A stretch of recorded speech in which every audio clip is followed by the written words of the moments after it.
you have every reason to be astounded by my forwardness. I confess I'm somewhat astounded myself. Was the kiss satisfactory? Yes, it was very experienced. Oh, thank you.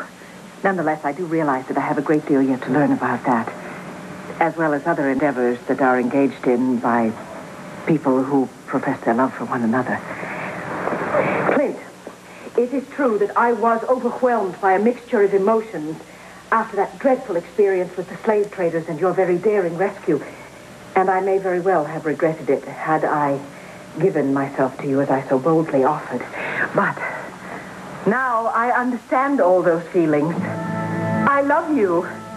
In fact, I have Dr. Westsmith's confirmation of that fact.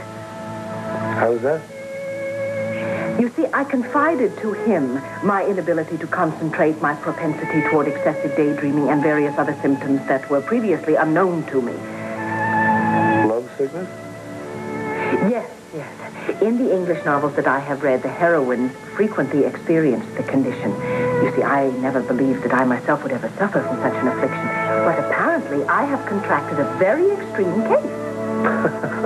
Well, I wish I could prescribe a cure for it. In the novels, the gentleman usually takes the lady in his arms and professes his love for her. Jenny, I don't know what to say to you.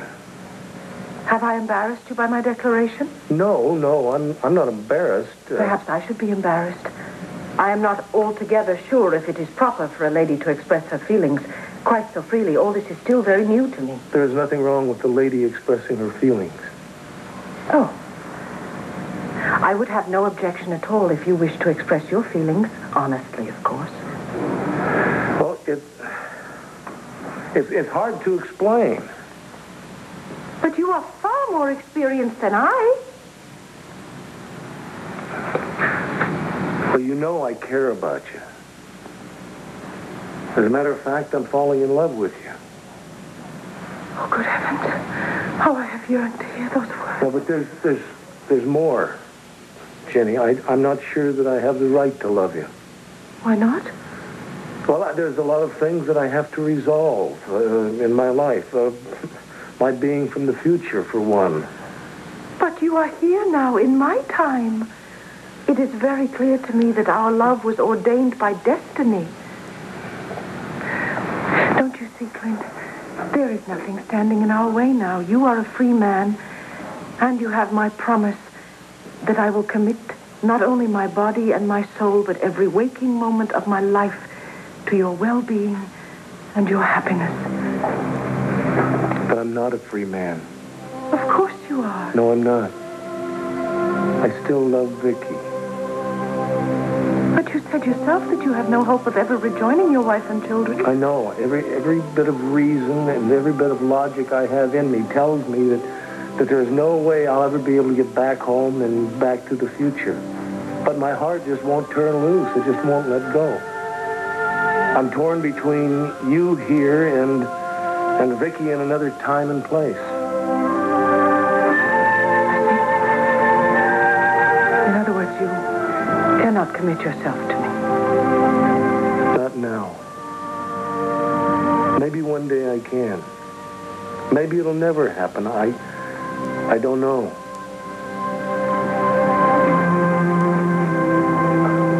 I need more time.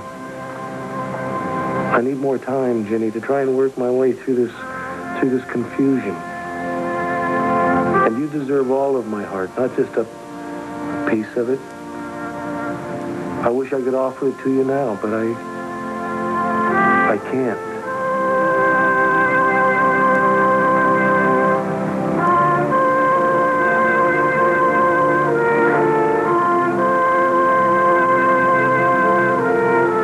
I'm sorry. No, it is I who should apologize. Once again, I have overstepped the bounds of good sense and good taste.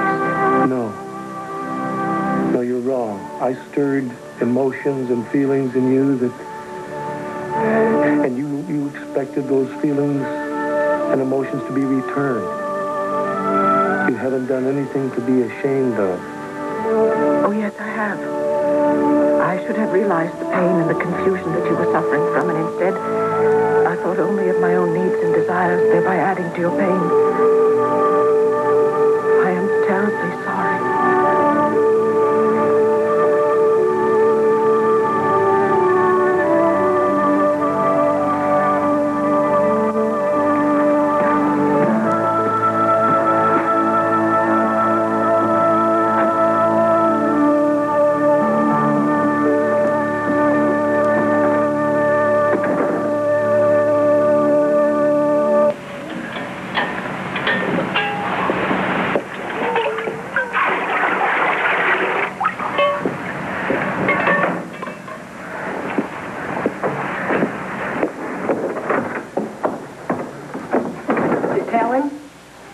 Pardon? Clint, did you tell him that you loved him, Jenny? Yes. Unfortunately, I did exactly that. And I made a total fool out of myself. It is never foolish to be honest about your feelings, Jenny. Perhaps not, if the gentleman reciprocates the feelings. Well, I know that Clint loves you because I can see it in his eyes. I can see it in his smile. He's got all the telltale signs. I'm just so surprised that he's being ornery and not admitting it to you. He has admitted that he cares for me. In fact, that he is falling in love with me. Well, he has? Yes. Well, then why are you so upset, Jenny? Because he has a wife whom he also loves. Yes, but you told me that his wife is in a place where he cannot be with her. Nonetheless, he is not prepared to commit himself to anyone else. Well, then you're just going to have to change his mind, Jenny. You're just going to have to start spending more time with him so that he can see what he's going to miss if he passes up this opportunity. No, May, I cannot compete with his wife. Jenny, he is going to have to stop beating around the bush sooner or later and face the facts that his wife is gone forever. You are here and she is gone, and that gives you a distinct advantage. Yes, patently unfair is that. Well, you're just going to have to take it, Jenny. I mean, you're going to have to give him reasons to leave his past behind him. Now, so far you've been real open and honest with him, but I think that you're going to have to start using some of your feminine wiles. Oh, good heavens, May, I could simply never do that. I must respect the man's right to make up his own mind, to solve his confusion in his own way. Jenny, you and Clint are meant to be together. You should be married. You should be having kids.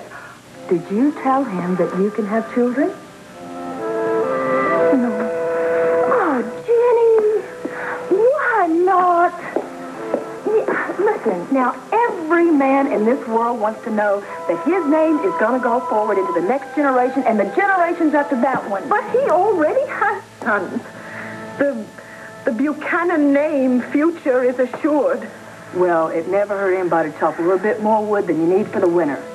Now, you and Clint are destined to be happy together, just like me and Cody. I don't know, May. I think possibly our destinies lie elsewhere. I don't understand this. Why are you so willing just to let your happiness go like this? Because I am much more interested in his happiness. I will not bewitch and beguile a man into a marriage that he may very well regret later on.